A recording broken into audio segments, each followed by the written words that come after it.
ಠಾಣೆಗೆ ಬರುವ ಸಾರ್ವಜನಿಕರನ್ನು ಗೌರವದಿಂದ ಕಂಡು ಅವರ ಸಮಸ್ಯೆ ಪರಿಹರಿಸುವ ಕೆಲಸ ಪೊಲೀಸರು ಮಾಡಬೇಕು. ಎಲ್ಲಕ್ಕಿಂತ ಮಿಗಿಲಾಗಿ ಮಾನವೀಯತೆಯಿಂದ ನಡೆದುಕೊಂಡಲ್ಲಿ ಮಾತ್ರ ಜನಸ್ನೇಹಿ ಪೊಲೀಸ್ ವ್ಯವಸ್ಥೆ ಜಾರಿಗೆ ತರಲು ಸಾಧ್ಯ ಎಂದು ಪೊಲೀಸ್ ಇಲಾಖೆಯ ತರಬೇತಿ ವಿಭಾಗದ ಹೆಚ್ಚುವರಿ ಪೊಲೀಸ್ ಮಹಾನಿರ್ದೇಶಕ ಅಲೋಕ್ ಕುಮಾರ್ ಹೇಳಿದ್ದಾರೆ. ಬುಧವಾರ ಕಲಬುರಗಿ ನಾಗನಹಳ್ಳಿಯ ಪೊಲೀಸ್ ತರಬೇತಿ ಮಹಾವಿದ್ಯಾಲಯದ ಸಭಾಂಗಣದಲ್ಲಿ 14ನೇ ತಂಡದ PSI ಸಿವಿಲ್ 380ನೇ ಪ್ರಶಿಕ್ಷಣಾರ್ಥಿಗಳ ಬುನಾದಿ ತರಬೇತಿಯ ಉದ್ಘಾಟನಾ ಕಾರ್ಯಕ್ರಮದಲ್ಲಿ ಭಾಗವಹಿಸಿ ಮಾತನಾಡಿದ ಅವರು, ಪೊಲೀಸ್ ಕೆಲಸವನ್ನು ಇತರೆ ಇಲಾಖೆಯ ಕೆಲಸಕ್ಕೆ ಹೋಲಿಸಿ ಮಾಡುವಂತಿಲ್ಲ. 24 ಗಂಟೆ ಸಾರ್ವಜನಿಕರ ರಕ್ಷಣೆಗೆ ನಿಲ್ಲಬೇಕಾಗುತ್ತದೆ. ಖಾಕಿಗೆ ಸಮಾಜದಲ್ಲಿ ವಿಶೇಷ ಗೌರವ ಇದೆ, ಕೆಲಸ ಮಾಡಬೇಕಿದೆ ಎಂದರು. ಸಿಕ್ಕಿರುವುದೇ ಪುಣ್ಯ ಎಂದು ಭಾವಿಸಿ ನೊಂದವರ ಕಣ್ಣೀರು ಒರೆಸು ಕೆಲಸ ಮಾಡಬೇಕಿದೆ ಎಂದರು. ಜನಸೇವೆ ಮಾಡಬೇಕಾದರೆ ಮಾನವೀಯ ಮೌಲ್ಯ, ಆತ್ಮಸ್ಥೈರ್ಯ, ಹೊಂದಿಕೊಳ್ಳುವ ಗುಣ, ಆಧುನಿಕ ತಂತ್ರಜ್ಞಾನ ಅಳವಡಿಕೆ, ಶಿಸ್ತು, ದೈಹಿಕ ಸದೃಢತೆ ಇಟ್ಟುಕೊಳ್ಳುವುದು ಅವಶ್ಯಕ. ಆ ನಿಟ್ಟಿನಲ್ಲಿ ಪ್ರೊಬೇಷನ್ ಅಧಿಕಾರಿಗಳು ಗಮನ ಹರಿಸಬೇಕು.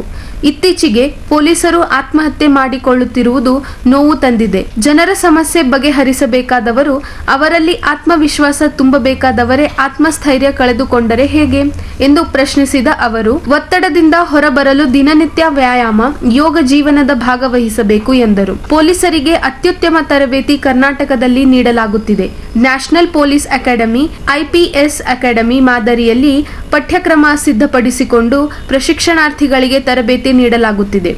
ಕಾನೂನು ಸುವ್ಯವಸ್ಥೆ ಕಾಪಾಡುವುದು, ಜನರೊಂದಿಗೆ ವರ್ತನೆ, ದೈಹಿಕ ಕ್ಷಮತೆ ಕಾಪಾಡಿಸಿಕೊಳ್ಳುವುದು, ಪರಿಣಿತರೊಂದಿಗೆ ಸಂವಾದ, ಜನಸಂದಣಿ ನಿಯಂತ್ರಣ, ಹೇಗೆ ಪರಿಸ್ಥಿತಿಗೆ ಅನುಗುಣವಾಗಿ ಕಾರ್ಯನಿರ್ವಹಿಸುವುದು ಕುರಿತು ಇಲ್ಲಿ ಹೇಳಿಕೊಡಲಾಗುತ್ತಿದೆ.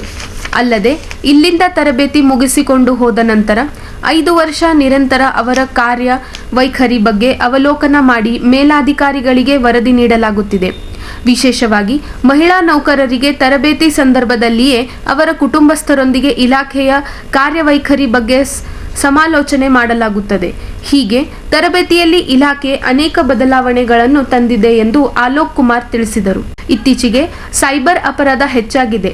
ಆನ್ಲೈನ್ ಮೂಲಕ ಸಾರ್ವಜನಿಕರ ಹಣ ಲಪಟಾಯಿಸುವ ವಂಚಕರ ಸಂಖ್ಯೆ ಹೆಚ್ಚಾಗಿದೆ. ಸಾಮಾಜಿಕ ಜಾಲತಾಣದಲ್ಲಿ ಅವಹೇಳನ, ತೇಜೋವಧೆ, ಸುಳ್ಳು ಸುದ್ದಿ ಹರಡಲಾಗುತ್ತಿದೆ.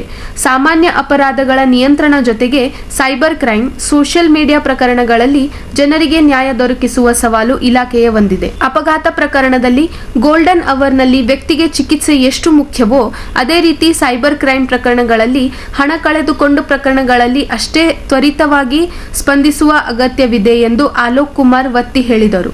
ನಾಗನಹಳ್ಳಿ ಪೊಲೀಸ್ ತರಬೇತಿ ಮಹಾವಿದ್ಯಾಲಯದ ಪ್ರಾಂಶುಪಾಲ ಮತ್ತು SP ಡೆಕ್ಕಾ ಕಿಶೋರ್ ಬಾಬು ಅವರು ಪ್ರಾಸ್ತಾವಿಕವಾಗಿ ಮಾತನಾಡಿ, 14ನೇ ತಂಡದ PSI ಸಿವಿಲ್ 380ನೇ ಪ್ರಶಿಕ್ಷಣಾರ್ಥಿಗಳಿಗೆ ಇಲ್ಲಿ ತರಬೇತಿ ನೀಡಲಾಗುತ್ತಿದೆ. ಇದರಲ್ಲಿ 283 ಪುರುಷ ಮತ್ತು 97 ಮಹಿಳಾ ಅಭ್ಯರ್ಥಿಗಳಿದ್ದಾರೆ. ಇಲ್ಲಿ ನೀಡಲಾಗುವ ಎಲ್ಲ ಹಂತದ ತರಬೇತಿಯನ್ನು ಪಡೆದುಕೊಂಡು ಉತ್ತಮ ಅಧಿಕಾರಿಗಳಾಗಿ ಇಲ್ಲಿಂದ ಹೊರ ಹೋಗಬೇಕೆಂದು ಪ್ರಶಿಕ್ಷಣಾರ್ಥಿಗಳಿಗೆ ಕರೆ ನೀಡಿದರು. ಕರ್ನಾಟಕ ಪೊಲೀಸ್ ಬಗ್ಗೆ ದೇಶವಷ್ಟೇ ಅಲ್ಲ ವಿದೇಶದಲ್ಲಿಯೂ ಗೌರವ ಇದೆ. ಅಂತಹ ಒಂದು ಪೊಲೀಸ್ ವ್ಯವಸ್ಥೆಯಲ್ಲಿ ಜನಸೇವೆ ಮಾಡಲು ಆಣಿಯಾಗಿರುವ ಪ್ರೊಬೇಷನರ್ ಅಧಿಕಾರಿಗಳು ವೃತ್ತಿಪರತೆ, ನೈತಿಕತೆ ರೂಢಿಸಿಕೊಳ್ಳಬೇಕು.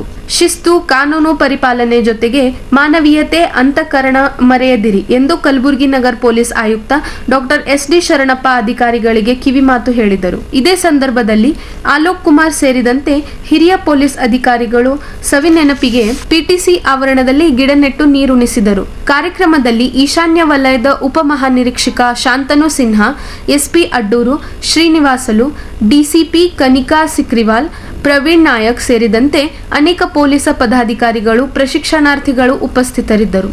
ಪ್ರೊಬೇಷನರ್ PSI ರಶ್ಮಿ ಪ್ರಾರ್ಥನಾ ಗೀತೆ ಹಾಡಿದರು.